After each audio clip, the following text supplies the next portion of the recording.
고린도서 9장 1절입니다.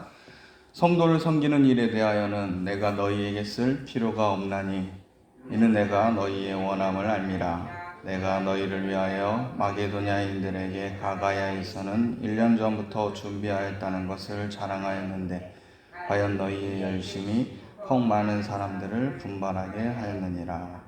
그런데 이 형제들을 보낸 것은 이 일에 너희를 위한 우리의 자랑이 헛되지 않고 내가 말한 것 같이 준비하게 하려 함이라. 혹 마게도냐인들이 나와 함께 가서 너희가 준비하지 아니한 것을 보면 너희는 고사하고 우리가 이미 있던 것에 부끄러움을 당할까 두려워하노라. 그러므로 내가 이 형제들로 먼저 너희에게 가서 너희가 전에 약속한 연보를 미리 준비하게 하도록 권면하는 것이 필요한 줄을 생각하였노니 이렇게 준비하여야 참 연보답고 억지가 아니니라. 이렇게 곧 적게 심는 자는 적게 거고 많이 심는 자는 많이 거둔다 하는 말이로다. 각각 그 마음에 정한 대로 할 것이요 인색함으로나 억지로 하지 말지니 하나님은 즐겨내는 자를 사랑하시느니라. 아멘. 바울의 구제헌금과 관련된 내용은 오늘 본문 이외에 로마서 12장과 고린도전서 16장 그리고 갈라디아서 2장 10절에 기록되어 있습니다. 특별히 사도 바울의 서신이 아닌 곳에서 구제헌금과 관련된 내용은 사도행전 24장 17절에 구제헌금과 관련된 내용이 나옵니다. 특히 바울의 구제헌금과 관련해서는 고린도후서 8장과 9장까지 가장 길게 논의하고 있습니다. 사도 바울이 구제헌금을 걷는 이유는 당시에 일어난 큰 기근과 상관이 있습니다. 온 천하에 온 나라의 기근으로 어려워졌다는 것은 사도행전 11장 28절을 통해 알 수 있습니다. 사도행전 11장 28절에 보면 그 중에 아가보라 하는 한 사람이 일어나 성령으로 말하되 천하에 큰 흉년이 들리라 하더니 글로우디아 때에 그렇게 되니라 라고 되어 있습니다.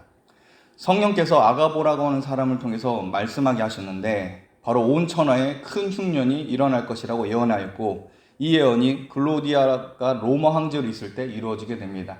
이 기근은 특히 이스라엘에 심각한 고통을 주었습니다.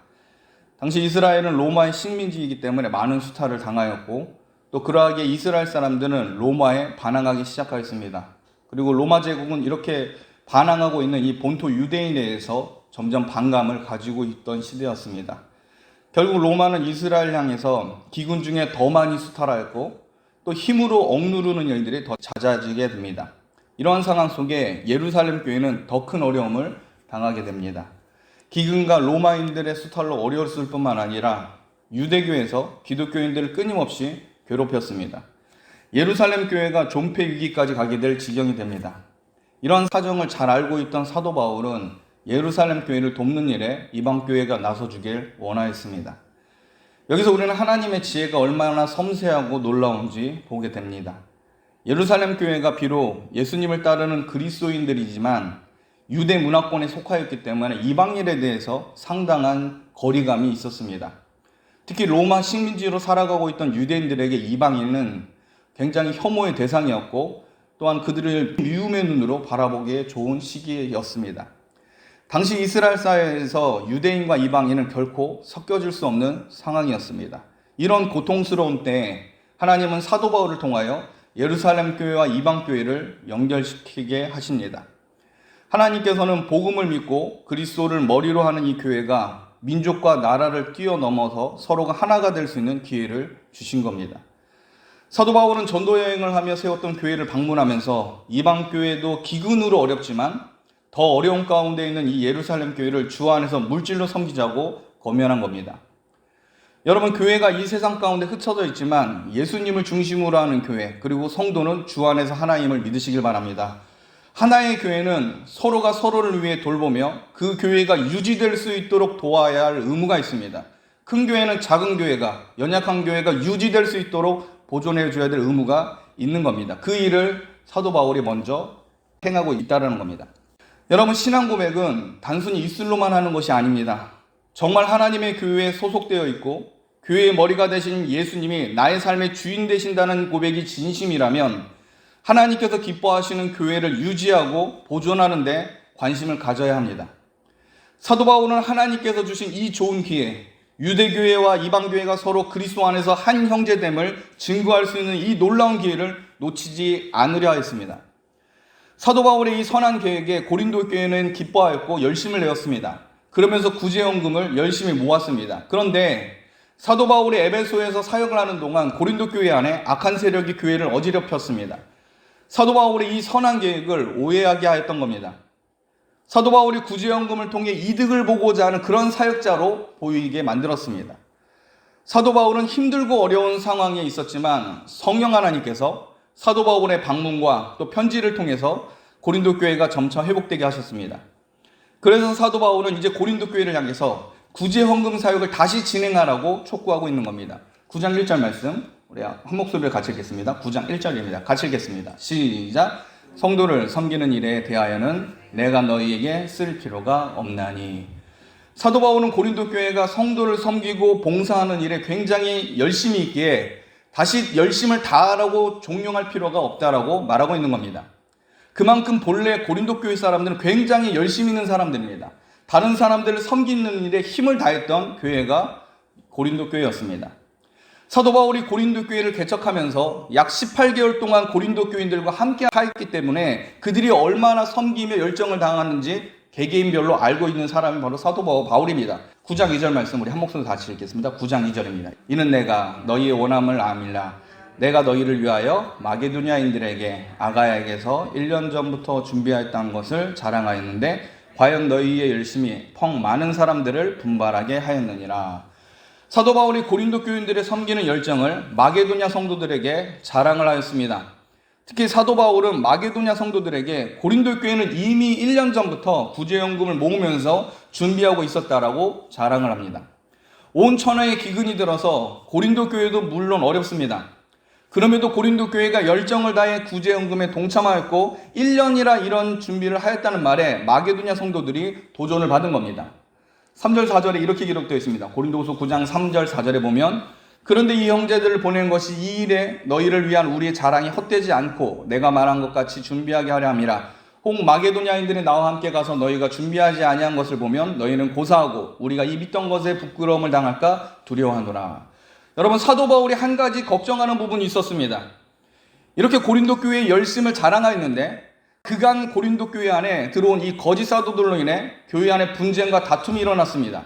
그 결과 구제연금이 잘 준비되지 않게 된 겁니다.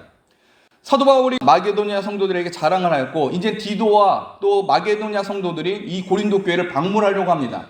만약 1년 동안 준비를 하였다고 이렇게 얘기를 해놨는데 그 준비가 소홀히 되었다면 그로 인해서 부끄러움을 당할까 염려가 된다라고 말하고 있는 겁니다.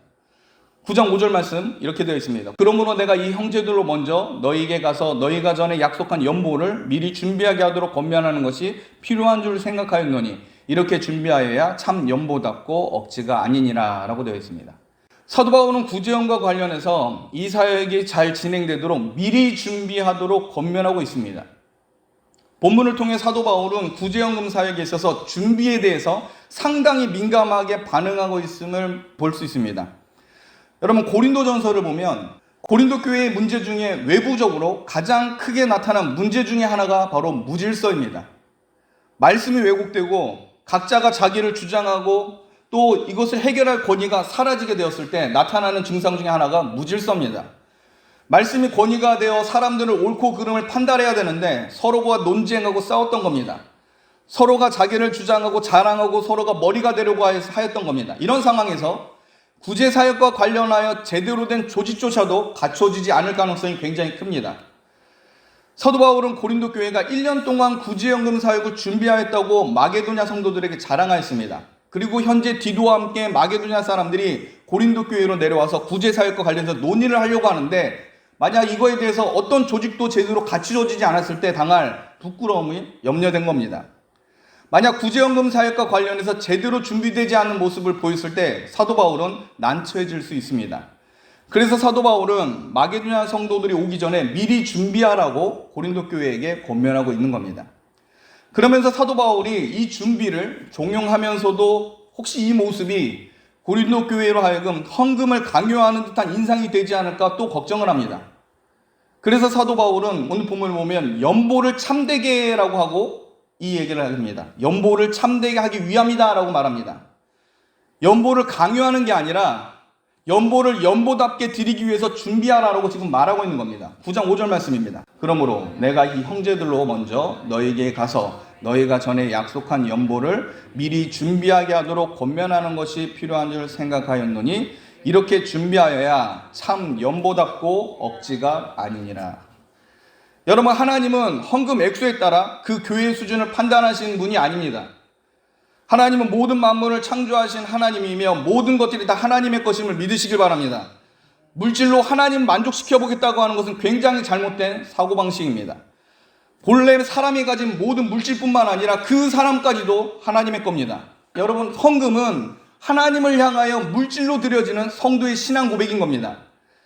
하나님의 사역에 대해서 내가 기뻐하고 하나님이 일이 나의 소원입니다라고 하는 구체적인 신앙 고백이 헌금인 겁니다. 사도 바울이 원하는 구제 헌금은 예루살렘 교회가 핍박과 기근으로 무너지는 것은 하나님의 뜻이 아니기 때문에 이 물질을 들여서 예루살렘 교회가 회복되고 그들과 좋은 관계를 맺길 원합니다라고 하는 그런 마음으로 드리길 사도 바울이 원한 겁니다. 그러한 일에, 이 거룩한 일에 준비가 제대로 되어 있지 않으면 그것은 연보가 연보답게, 헌금이 헌금답게 드려지는 것이 아니라고 사도 바울은 말하고 있는 겁니다. 이러한 일에 액수의 많고 적음을 가지고 이야기하면 안 됩니다. 간혹 어떤 자유주의 신학자는 사도 바울의 인격을 굉장히 부정적으로 보면서 사도 바울이 지금 마게도냐 성도와 고린도 교인들을 경쟁을 붙여가면서 더 많은 돈을 얻고자 이런 일을 하고 있다라고 주석을 하기도 합니다. 여러분, 정말 우리가 보고 있는 사도 바울이 이런 인격이었습니까? 그렇지 않다라는 겁니다. 여러분, 사도 바울이 말하는 준비는 연보를 연보답게라는 겁니다. 헌금을 거룩하게라는 겁니다. 구별되게 하나님에 드리는 우리의 성도의 신앙 고백으로 드리자라고 사도 바울은 얘기하고 있는 겁니다. 왜냐하면 거룩한 하나님의 교회는 질서가 있습니다. 질서가 있기에 준비가 필요한 겁니다. 하나님은 질서의 하나님으로서 구별된 하나님의 예물이 잘 준비되어 사용되어지길 원하시는 겁니다. 헌금은 세상 돈이 아니라 성도가 물질로 드리는 신앙 고백입니다. 사도 바울은 무질서하게 서로 비방하고 다투었던 고린도 교회가 연보를 연보답게 준비되지 못한 모습으로 다른 교회 성도들에게 비춰질까 봐 걱정이 되었던 겁니다. 6절과 7절에 이렇게 기록되어 있습니다. 6절 7절에 보면 이렇게 곧 적게 심은 자는 적게 거두고 많이 심은 자는 많이 거둔다는 말이 이로다. 각각 그 마음에 정한 대로 할 것이요 인색함으로나 억지로 하지 말지니 하나님은 즐겨내는 자를 사랑하시느니라. 여러분, 9장 7절에서 우리가 주목해야 할 것은 하나님은 즐겨내는 자를 사랑하시느니라라고 되어 있습니다. 이 말은 하나님께서 헌금을 자주 많이 드리는 사람만 사랑한다고 오해해서는 안 됩니다. 여러분, 예수님은 두 렙돈 드린 이 과부의 헌금도 귀히 보시는 분이십니다. 사람의 마음의 본질을 꿰뚫고 보시는 분이 우리 하나님이십니다. 9장 7절에서 즐겨낸다는 말은 하나님의 사역을 알고 기쁨으로 참여한 가운데 주어지는 헌금을 말합니다. 성경은 하나님께서 자기 자녀들에게 자기의 큰 계획을 알려주시는 책입니다. 하나님은 말씀을 통해서 자기의 계획을 알려주십니다. 여러분이 성경을 읽게 된다면 하나님의 구원 계획을 보게 될 겁니다. 또 하나님께서 교회를 통하여 복음을 증거하는 계획도 성경을 통해 말씀을 통해 듣게 될 겁니다. 성령의 능력으로 참된 성도가 된 사람은 하나님을 기뻐할 것이고 하나님께서 하신 일들에 대해서 즐거워할 겁니다. 그래서 사도 바울은 빌립보서 2장 13절에 이렇게 기록되어 있습니다. 빌립보서 2장 13절에 보면 너희 안에 행하시는 이는 하나님이시니 자기의 기쁘신 뜻을 위하여 너희에게 소원을 두고 행하게 하시나니라고 되어 있습니다. 여러분, 하나님께서 여러분 안에서 행하신다면 여러분은 하나님의 뜻을 기쁨으로 받게 될 것입니다. 그리고 여러분의 마음 가운데 있는 하나님의 뜻이 간절히 소원을 하게 될 겁니다. 하나님의 구원 사역이 여러분의 소원이 되길 바랍니다. 교회를 통하여 하나님의 이름이 존귀하게 여겨지고 세상 가운데 하나님의 구원과 공의가 나타나기를 소망하게 될 겁니다. 이 사람이 구원받은 성도입니다. 이 소원은 마음에서 그치지 않고 본문에 보면 행동하게 만드는 겁니다. 그 행동의 명백한 표식이 바로 헌금입니다. 우리가 몸으로 행할 수 없는 그 부분들을 시간과 공간의 제약으로 행할 수 없는 부분을 내가 하나님의 일을 소원하고 원합니다라는 마음으로 그런 신앙 고백으로 드려지는 게 헌금입니다. 하나님께서 기뻐하시는 사람들이 하나님을 기뻐하여 행동할 수 있는 경건한 실천 중에 하나가 헌금이고 교회를 통한 구제입니다. 안타깝게도 이와 정반대로 헌금을 드리다가 최악의 상황을 경험한 사람이 있습니다. 바로 아나니아와 삽비라입니다. 이 부부는 자신의 재산을 절반을 팔아서 하나님의 교회에 바치겠다고 약속했습니다. 그러나 반은 숨겨두고 재산의 반만 하나님께 바치면서 교회를 하나님을 속입니다. 자, 이 부부는 분명 여러분 자신의 재산의 절반을 팔아 교회에 바쳤습니다. 여러분 이것은 쉽지 않은 행동입니다. 물질의 양으로 볼 때 재산의 반이라도 팔아서 헌금을 했다는 것은 매우 칭찬받을 일입니다. 그런데 하나님은 이것을 성령을 속이고 교회를 기만한 것이라고 보고 계십니다. 왜냐하면 헌금은 성도의 신앙 고백이기 때문에 거룩한 것입니다. 그가 많은 것을 들었기 때문에 칭찬하지 않으신다는 겁니다. 헌금은 양과 액수의 문제가 아니라 하나님을 즐거워하며 그분의 사역에 무엇을 의미하는지 알아야 합니다. 그리고 하나님의 선한 뜻이 이루어지길 소망하며 그 일을 즐거워하며 헌금하는 성도를 하나님은 사랑하십니다. 말씀을 마치겠습니다. 하나님께 즐거운 마음으로 헌금할 뿐만 아니라 하나님을 향하여 즐거운 마음으로 주님의 사역에 동참하고 헌신하기를 주님의 이름으로 소원합니다. 코로나로 인해 교회 안에서 봉사활동하는 일이 많이 위축된 건 사실입니다. 그럼에도 여러분 결코 하나님을 향하여 즐거워하고 있는 이 마음의 불씨를 꺼트리시지 않길 바랍니다. 여러분이 하나님의 구원사에게 여전히 기뻐하고 그것이 이 땅에 이루어지길 소원하는 마음으로 사역하는 마음으로 헌금해야 합니다. 하나님은 즐겨내는 자를 사랑하십니다. 하나님의 말씀을 깨닫고 하나님께서 원하시는 일을 자기의 소망하고 그렇게 되기를 원하는 성도의 그 헌금을 기뻐하십니다. 고린도 교회는 자기 내부적 문제로 인해 하나님의 사역에 즐겁게 동참하지 못하였습니다. 이제 사도 바울은 다시 그때 선교를 위하여 헌신하고 말씀을 배우기 힘썼던 그때로 돌아오라고 말하고 있는 겁니다. 이는 그들이 바른 헌금, 즐거이 드리는 헌금에서부터 시작됩니다. 그러므로 성도님들도 교회를 통해 이루어질 주님의 사역을 기뻐하며 즐거이 동참하시는 성도님들이 되시길 주님의 이름으로 축복합니다. 기도하겠습니다.